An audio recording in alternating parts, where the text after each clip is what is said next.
Olá, hoje a gente vai fazer uma análise mais a fundo de alguns conceitos bíblicos bem intrigantes. Isso aí. Vamos explorar ideias como inimizade com Deus, a dinâmica da comunidade, Aham, a linha tênue entre zelo e inveja e também a natureza das contendas. certo. E a nossa base para essa conversa são transcrições de comentários bíblicos, né, que olham para passagens do Novo Testamento. Exatamente.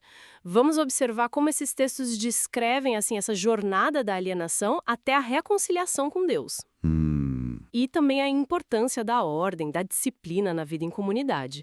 E essas emoções humanas complexas, né? Zelo, inveja, ira. Tudo por uma perspectiva espiritual, claro, conforme essas fontes interpretam. legal. Então, vamos começar a desembrulhar isso. Começando por essa ideia de sermos inimigos no entendimento. Isso está lá em Colossenses, né? Isso, Colossenses 1:21. O que isso quer dizer na prática? Olha, se refere a um estado de separação de Deus. Uma alienação mesmo, mental, espiritual, Ah, entendi. causada pela natureza humana caída pelo pecado. Antes de conhecer Cristo, a visão estaria, tipo assim, obscurecida. Certo. A reconciliação, então, é apresentada como essa mudança radical de status. Algo que Cristo fez, né? Através da morte dele. Uma mudança de status. É.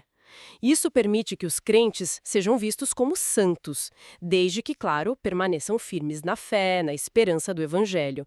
Tem essa condição. Entendi, uma condição de permanecer firme. Interessante essa mudança. E falando da vida depois disso, em comunidade. Sim, As fontes falam muito da necessidade de ordem.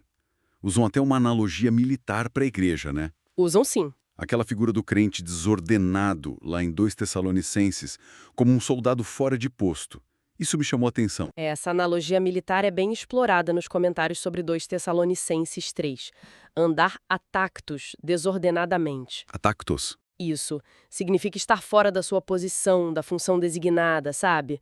Agindo contra a norma que foi estabelecida. Hum, O texto sugere um afastamento relacional de quem age assim. Mas é importante notar, o objetivo é advertir como irmão, não como inimigo. certo, advertir. É, tem uma ênfase grande na diligência, no trabalho quieto, sabe? Para se sustentar e evitar se intrometer na vida alheia, a ociosidade. Isso é visto como uma porta aberta para problemas maiores. Mas essa orientação de se afastar, mesmo com boa intenção, não poderia acabar criando mais divisão em vez de restaurar a ordem na comunidade? É uma tensão real que existe no texto. As fontes interpretam isso não como uma exclusão para punir, sabe? Aham. Mas como uma medida disciplinar clara. O foco é a correção e proteger a saúde da comunidade toda, mantendo a porta aberta para a pessoa voltar, porque ela ainda é vista como irmã-irmão. Entendi a nuance. Não é para descartar a pessoa. Exato. Agora, mudando um pouco. Aqui a coisa fica bem interessante. A palavra grega zelos, Ah, sim. zelos, pode ser positiva ou negativa. Zelo, mas também ciúme, inveja. Como é que as fontes ajudam a gente a diferenciar isso? Olha, essa é uma dualidade muito significativa que as fontes exploram bastante. O zelos positivo. O lado bom. Isso, associado aos códigos G2025, G2026 no grego, é descrito como um fervor construtivo, um ardor pelo bem. Uhum, A gente vê isso no fervor do Apolo, lá em Atos 18, ensinando sobre Jesus, ou no zelo pela casa de Deus em João 2. certo. Por outro lado, o zelos negativo é essa inveja amargurada, o sentimento faccioso que Tiago menciona no capítulo 3. E é 3. Esse tipo de zelo que vem na natureza carnal gera confusão.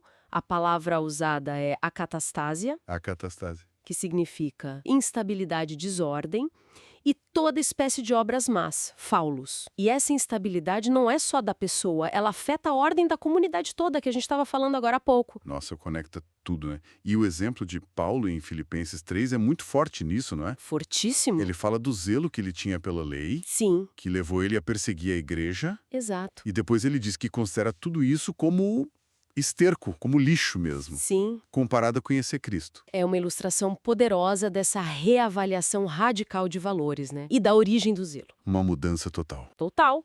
Mostra como um fervor intenso, que a palavra zelos carrega tanto que Hebreus 10 usa para descrever um fogo vingador de Deus, pode ser totalmente redirecionado de algo destrutivo para algo construtivo. Depende da fonte e do objetivo. Impressionante. E seguindo nessa linha das obras da carne e as contendas, a palavra eris e as iras, tumos. Lá em Gálatas 5, qual a visão das fontes sobre elas? Bem, as fontes conectam as contendas, eres, a disputas, partidarismos, baseados na carne mesmo.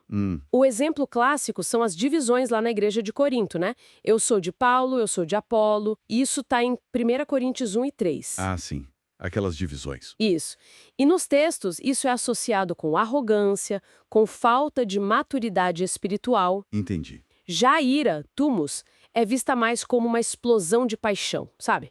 Uma fúria que ferve e transborda rápido. Tipo um acesso de raiva. Exato, como a reação da multidão na sinagoga contra Jesus, lá em Lucas 4. As duas coisas, contenda e ira, são colocadas explicitamente como obras da carne. Claramente opostas ao fruto do Espírito, então. Exatamente. Então, juntando tudo isso que a gente conversou, qual é a mensagem central que emerge desses conceitos todos? Parece que tem uma tensão constante aí. Tem sim. A análise desses textos mostra um contraste fundamental. De um lado, viver segundo a natureza humana decaída, a carne, Certo. que se manifesta em desordem, o atactos, na inveja, que é o zelos negativo, nas contendas, eres, e na ira, tumos. Todo esse lado negativo. Isso. E do outro lado, viver segundo o Espírito, buscando ordem, o zelo piedoso, que é o zelos positivo, buscando unidade, o fruto do Espírito. O caminho oposto. O caminho espiritual que está delineado ali envolve reconhecer essas manifestações da carne e ativamente cultivar as qualidades opostas. Permitir que a nova natureza em Cristo prevaleça, né? Uma exploração realmente muito rica dessas dinâmicas internas e comunitárias, olhando por essa ótica dos textos. Sem dúvida. E, sabe, ligando os pontos, talvez um pensamento final para quem nos acompanha, Opa, refletindo sobre o Paulo lá em Filipenses 3, que reavaliou tudo, né? Todas as credenciais dele. aquela mudança radical. Exato. Que aspectos da nossa própria identidade ou das nossas fontes de valor pessoal será que não mereceriam um novo exame? À luz dessa perspectiva sobre o que é realmente essencial que essas fontes apresentam. Uma boa reflexão. Fica a reflexão.